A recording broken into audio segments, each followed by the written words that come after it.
Assalamualaikum warahmatullahi wabarakatuh. Hari ini Jumat 12 Agustus akan menerangkan penanganan kerdil. Nah, ini sambil flashing saya paparkan bagaimana cara penanganan kerdil. Ini jam 2:30 siang ya. Terlalu siang sebenarnya, kalau flashing biasanya sekitar jam 3. Nah, karena ini nanti mau ada perlu di luar, jadi di flashing lebih awal. Untuk penanganan kerdil, yang pertama masih bisa dilanjutkan untuk pembesaran.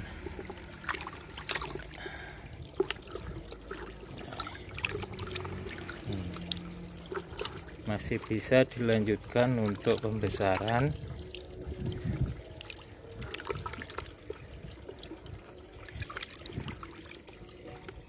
Sulit ya.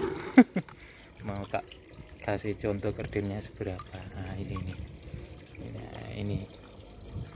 ini ke contoh yang kerdil. Ini sejak dari awal tetap aja segitu, enggak mau besar.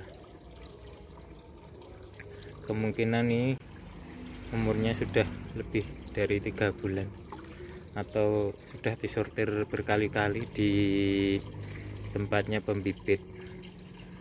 Nah, kalau yang seperti itu disarankan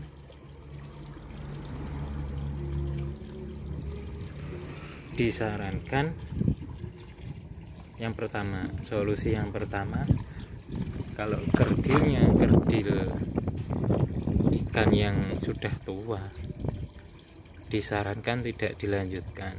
Nah, bisa dimasak sendiri. Yang pertama, solusinya yang pertama bisa dimasak sendiri, atau yang kedua dikasihkan orang lain. Itu solusi kedua. Dan yang ketiga, bisa ditebar liarkan. Biasanya kalau ditebar liarkan itu ada yang dibuang ke sungai, nah, buat nambah habitat lele. Nah, seperti itu. Yang pertama jadi bisa dimasak sendiri, yang kedua bisa dikasihkan orang biar dimasak, dan yang ketiga bisa ditebar liarkan. Itu kalau kerdilnya lele kerdil yang usianya tua. Nah, kalau yang tapi ya itu repotnya, karena kita kan tidak tahu ini saringan keberapa atau sortiran keberapa di pembibit. Nah, makanya biasanya saya kalau ke pembibit itu cari bibit, tanya ini sortiran keberapa. Biasanya sih tidak mau jawab, tapi kemarin kok ya mau jawab. Ya sudah berkali-kali mas dengan PD-nya. Karena itu yang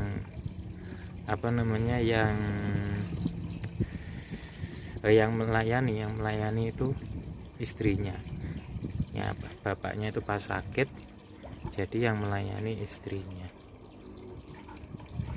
Mungkin tidak tahu kalau ikan sortiran berkali-kali itu tidak bagus, tapi ibunya pede pede sekali bilang kalau sudah berkali-kali mas, dikiranya kalau sortiran berkali-kali itu bagus, padahal tidak bagus.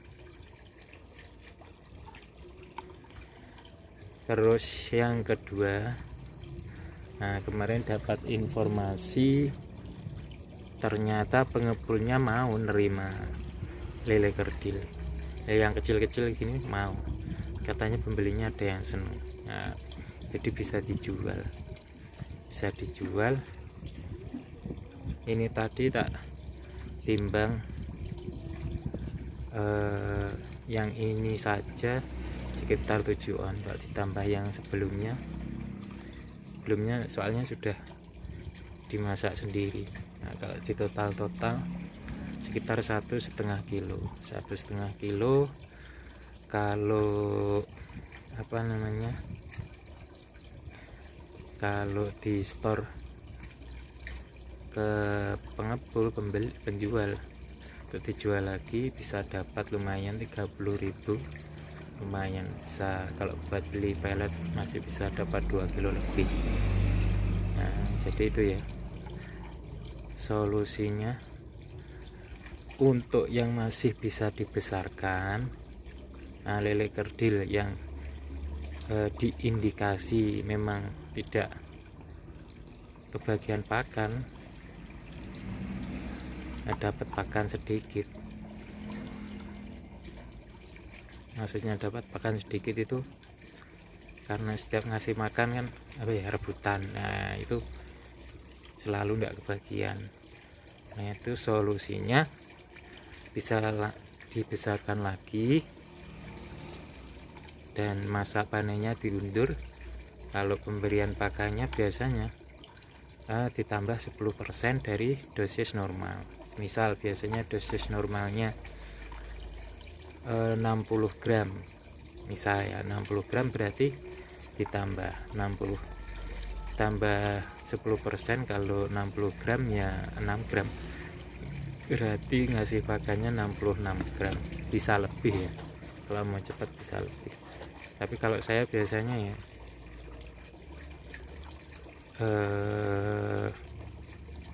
kalau yang kerdilnya terlalu kerdil ya langsung saja dijual untuk jenis kerdil, daripada ngabisin waktu, tenaga, ngabisin biaya buat pakan. Tapi ya enggak apa-apa, terserah teman-teman. Jadi yang pertama solusinya untuk yang kerdil bisa dimasak, bisa dikasihkan, bisa kasihkan orang. Yang kedua, yang ketiga bisa ditebar liarkan, dan yang keempat bisa diteruskan untuk pembesaran dengan porsi pembelian pakan ditambah 10%. Nah nanti masa panennya diundur.